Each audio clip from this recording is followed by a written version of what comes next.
Bonjour à tous, j'espère que vous allez bien. Alors, je fais cette vidéo en ce début du mois de juillet, juste pour vous encourager et nous encourager à parler de Jésus à quelqu'un.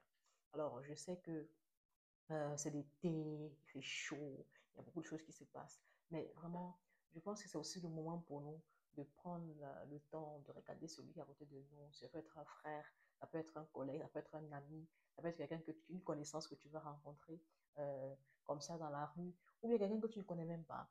Mais il faut que tu parles de Jésus à quelqu'un qui vraiment en a besoin. Et je pense que tout le monde a besoin d'entendre le, le témoignage de Jésus, de ce que Jésus-Christ a fait pour toi. Et je crois aussi que parfois même, c'est les personnes euh, auxquelles on s'attend le moins qui vont se tourner et qui vont accepter ou bien qui vont décider de faire l'expérience de Jésus. Et vraiment, peut-être que tu ne t'y attendras pas, mais vraiment la personne que tu verras et qui sera la moins qualifiée sera celle-là qui aura besoin d'entendre Jésus ce jour-là. Donc, ne choisis pas, ne sois pas timide. Vraiment, fais juste le premier pas et Jésus, le Saint-Esprit en toi, va faire le pas suivant. C'est ce que j'ai l'habitude de dire, qu'il suffit juste de faire un premier pas et le deuxième pas, c'est le Saint-Esprit qui va le faire pour toi. Alors, j'ai juste une anecdote à te raconter par rapport à cela, euh, parce que je me dis que si on a fait l'expérience de Christ et qu'on connaît ce que Christ a fait pour nous et qu'on sait, on a l'expérience, le témoignage glorieux de ce qu'il a fait pour nous, parce que tout le monde est venu à Christ avec par un intérêt spécial. Tu n'es pas venu à Christ comme ça. Il a fait quelque chose pour toi. C'est pour ça qu'aujourd'hui, tu es chrétien, que tu crois, que tu es convaincu qu'il est le salut et qu'il est le chemin qu'il faut suivre. Alors, pourquoi ne pas le partager? Pourquoi ne pas parler de lui à quelqu'un d'autre que tu sais très bien que la personne vit dans le péché, que la personne est perdue, que la personne est dans la maladie, le malheur, dans des choses compliquées. Et tu sais que tu as reçu quelqu'un, tu connais quelqu'un qui est la solution à son problème. Il faut que tu lui parles de Christ pour qu'il lui aussi il soit sauvé. Alors, moi, je vais te raconter cette anecdote qu'on m'a racontée il y a quelques temps, mais je vais l'adapter un peu par rapport à cette circonstance-ci, par exemple. Moi, je connais beaucoup de personnes qui sont ivoiriennes et j'ai beaucoup d'amis, de frères en Christ qui sont ivoiriens. Et je me souviens un jour, euh, j'ai mangé un plat qui est très aimé, très apprécié, typiquement ivoirien, ça s'appelle de l'attiqué. Et je ne suis pas sûre que j'ai aimé la première fois que j'ai mangé. Sincèrement, c'était pas très, bon, j'ai pas envie de dire appétissant parce que c'était bien fait. Mais moi, comme c'était nouveau pour moi, je n'ai pas vraiment apprécié le plat sur le coup. Donc, pour moi, c'était pas vraiment un plat que je mangerais encore une seconde fois. Mais un jour, j'ai eu la grâce d'arriver à Abidjan, de voyager et d'arriver à Abidjan. J'ai des amis qui m'ont invité, ils ont dit, ah, il faut que tu viennes, on va aller manger. J'ai dit, non, je ne veux pas manger de la ticket parce que j'ai déjà mangé, c'est pas très intéressant, j'aime manger autre chose. Ils m'ont dit, bon, ce que tu as mangé comme attiqué, ce n'était pas le vrai attiqué. Viens, on va te montrer exactement ce que c'est que l'attiqué, le véritable, le vrai attiqué.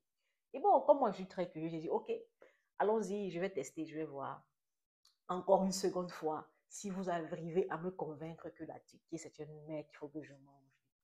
Et donc, on est arrivé dans ce restaurant-là, ils ont demandé à la dame qui était là, une maman, d'un certain âge vraiment, de nous faire une soupe de poisson avec de la ticket à côté. C'était vraiment, bon, il fallait vraiment patienter parce qu'on a pris le temps de patienter.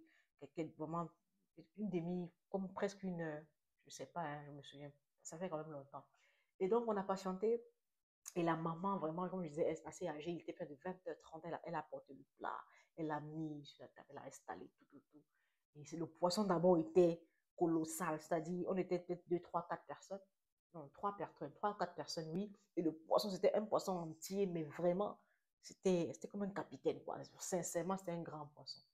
Je crois que c'était une carpe. Alors, je ne sais plus. Donc, on a béni le repas, on a commencé à manger. Ils ont dit, OK, maintenant, goûte de la ticket, mange. Sincèrement, je vous dis la vérité, quand j'ai pris la première bouchée et que j'ai mangé avec cette sauce-là, je ne sais pas, à l'instant T, je me suis souvenu d'une des sauces que ma grand-mère faisait quand j'étais toute petite. Quand j'étais toute petite.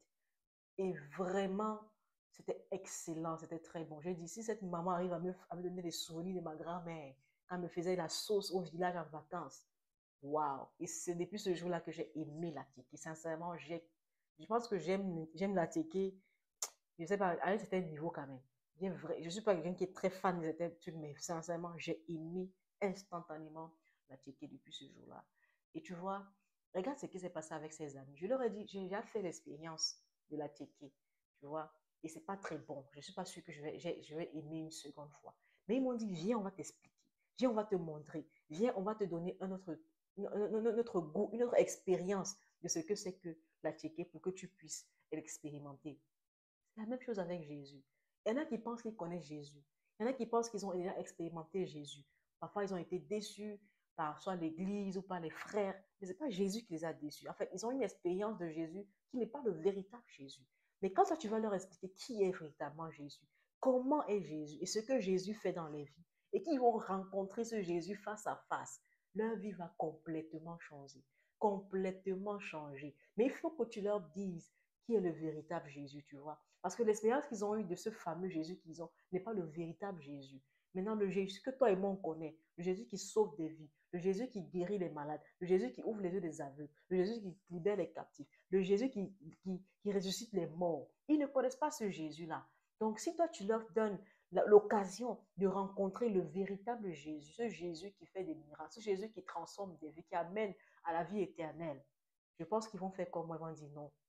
En fait, je ne connaissais pas véritablement Jésus maintenant. Je crois que j'ai rencontré véritablement qui est Jésus. C'est juste ce message que je voulais te donner. De donner aux gens l'opportunité de connaître ton Jésus. Le Jésus qui sauve, le Jésus qui transforme, le Jésus qui guérit, le Jésus qui fait des miracles dans les vies. Parce qu'il l'a fait pour toi. Il peut aussi le faire pour eux. Donne-leur juste l'occasion de le connaître. Et je vais juste finir avec cette parole euh, de Proverbe chapitre 10. Je pense au verset 5 qui dit, celui qui amasse en été est un fils sage. Celui qui dort durant la moisson est un fils qui fait honte. Sois un fils sage. Un fils sage gagne des âmes. Un fils sage fait des disciples. Un fils sage transforme des vies. Un fils sage fait l'œuvre de son père. Et l'œuvre du papa à ce moment, c'est d'être dehors pour gagner les âmes. Il faut qu'on pile en fait, frère. Donc sortons et gagnons des âmes.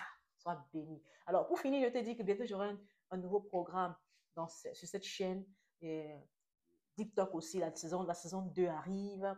Et je vais prendre un temps aussi pour faire plusieurs autres vidéos sur des thèmes variés. Mais vraiment, sois béni parce que je vais te parler de l'évangélisation. Je vais parler de mes temps d'évangélisation en plein air, des temps de sortie.